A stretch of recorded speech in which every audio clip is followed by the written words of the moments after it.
Did you know that the way you parent today is shaping your child's subconscious mind? The patterns you repeat, the words you say, and even the way you react to their emotions are all wiring their brain for the future. But here's the real question. Are you parenting intentionally, or are you simply repeating the patterns you grew up with? Children don't need expensive toys or fancy vacations to feel loved. What they truly crave is your presence. Research shows that just 10 minutes of undivided attention, what we call special time, can make a world of difference. It strengthens their self-esteem, builds trust, and teaches them that they matter. Your child comes to you with a problem.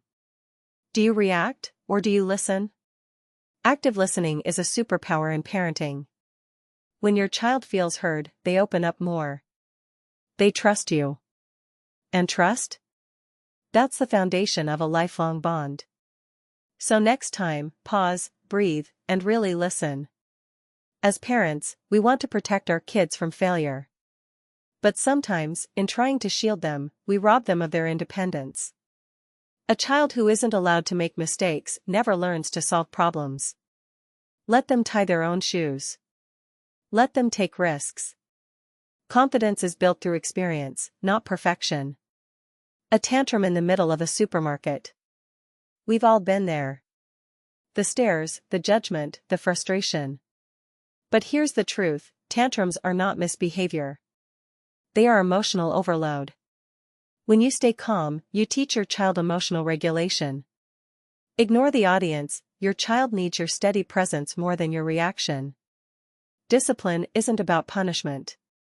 It's about teaching. When a child faces natural consequences, they learn responsibility. Instead of yelling, try a calm but firm approach. You forgot your homework? That means you'll have to explain it to your teacher. Consequences should be lessons, not shame. Parenting isn't about perfection. It's about being conscious, about breaking cycles, about raising kids who grow up emotionally strong. Your child's subconscious is forming right now. You have the power to shape it. The question is, how will you choose to parent today?